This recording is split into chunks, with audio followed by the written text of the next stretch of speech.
Your boy LL Cool J was doing an interview, and he said, and I quote, "One day people are gonna look back and realize that I was the most important rapper to hip hop." It's a bold statement. Preference. Joe Budden said he's right. He didn't argue. Did you see it?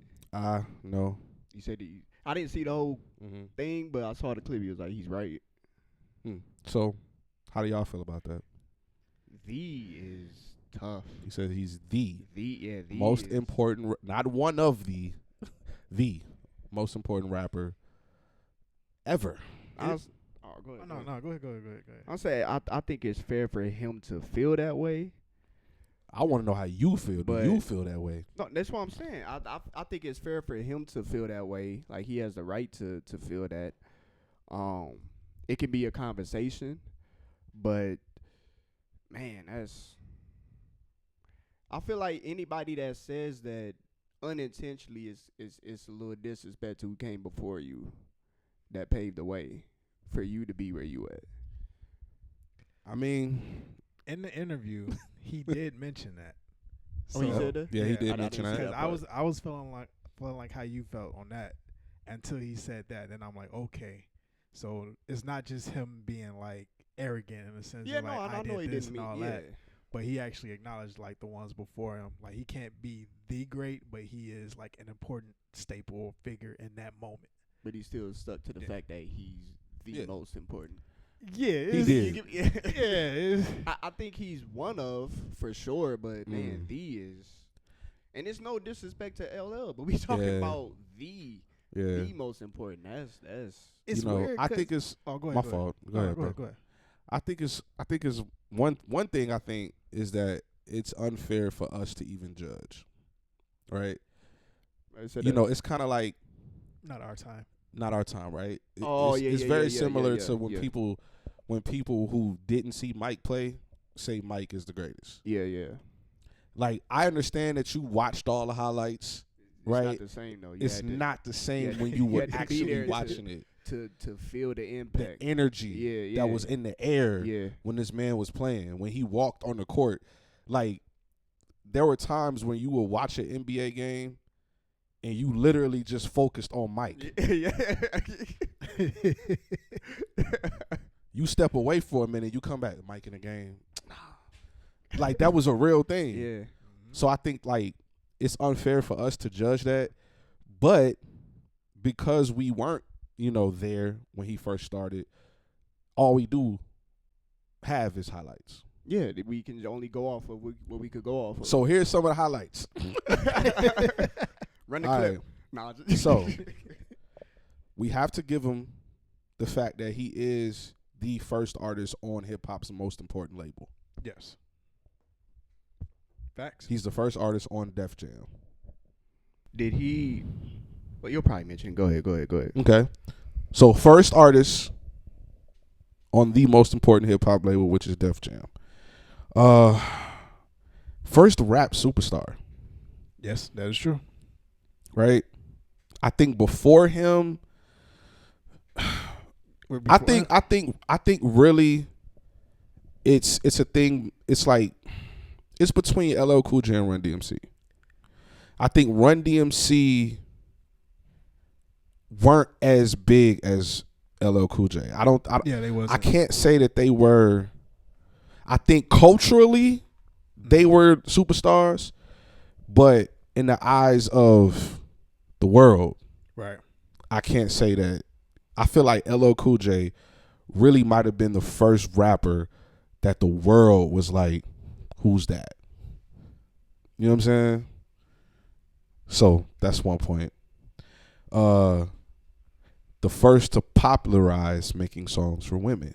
That's what I was Yeah. You probably gonna mention it. Right? I mean, I can imagine that at one point, hip hop was about the party for sure. But I can imagine that the women probably felt alienated a lot of times. Because I mean, who was the female artist at that time? I mean, there was definitely female artists before. Before LL. Right, but they weren't getting like no shine like that. It wasn't even about that. He's saying songs like for women. For women. For women. Yeah, like I Need Love. Yeah, you know what I'm saying? Okay. Songs that were dedicated to women. LL Cool J is probably the first hip hop artist to really build a female fan base like that.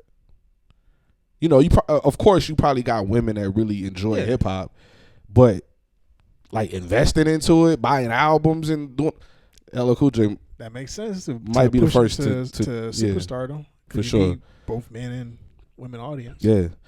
Another point. LL Cool J one of the first to get into acting, which shows his superstar status. Because I think LL Cool J first movie, I googled it.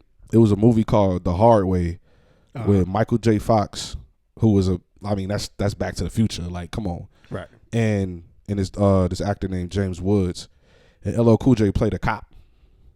This is in 1992. 1992. You feel me? Like, yeah. I think Ice Cube was the first rapper to be in a movie with Boys in the Hood, but he just basically played a version of himself. He basically played himself just with a different name. And I ain't gonna lie, I did look up the clip of the LL Cool J movie. Yeah. Like, nigga, that's just LL Cool J playing a cop. It was funny. They had a scene, right, where he jumped over this car, right, because they was chasing this dude. And he jumped over the car and he told his partner, he's like, get in, we gotta go. He jumped over the car. He said, yeah, we jingling, baby. And I was like, like, for real. But I understood why they did that. Yeah. Because that's what we know him for. Right. So we gotta he had a Kango hat on in the movie. Oh yeah. He was LL Cool J just as a cop.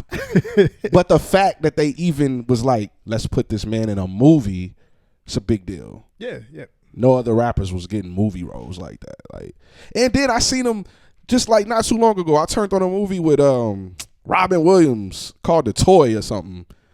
And LL Cool J just in that. I'm like, why is he in this?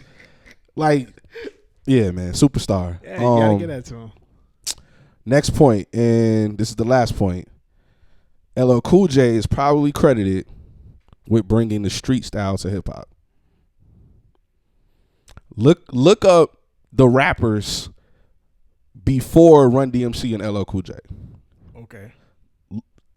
They was dressing a little weird. A lot of straps, a lot of leather, a lot of frilly things. That was the time back then.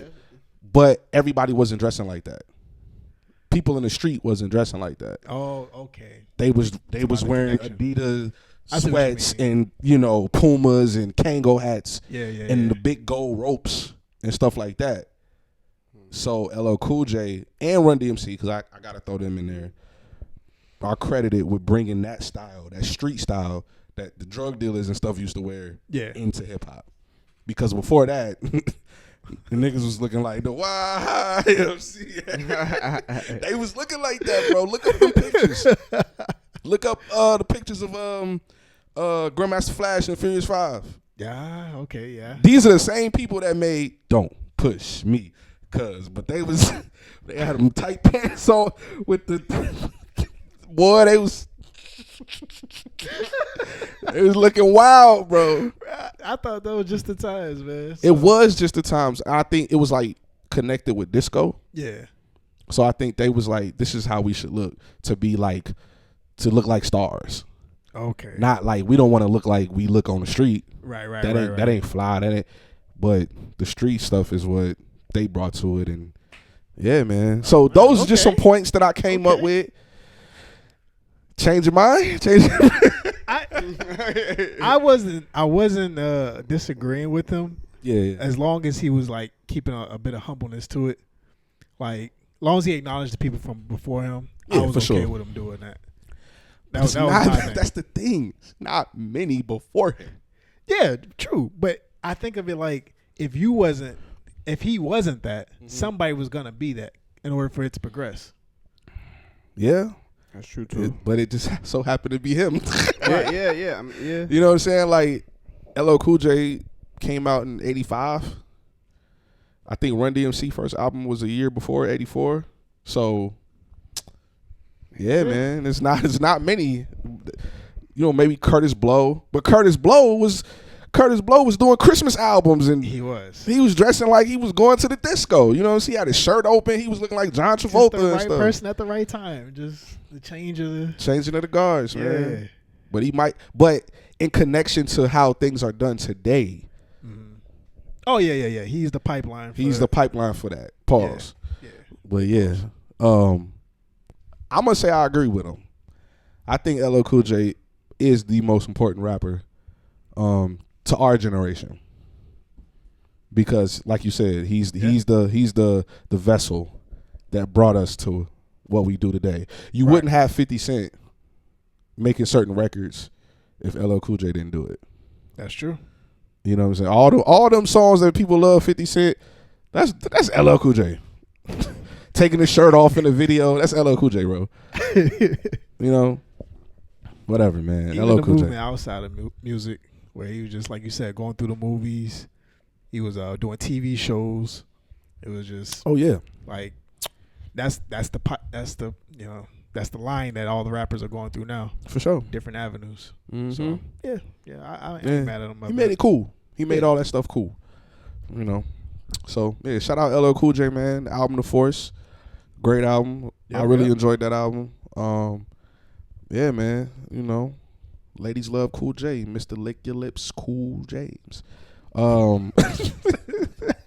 That's what I thought his name stood for. When I was, I thought it was Lick Your Lips, Cool James, because that's all that nigga did.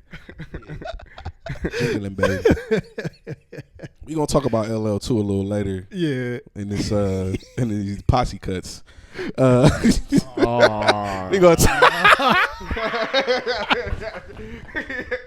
we gonna talk about that boy.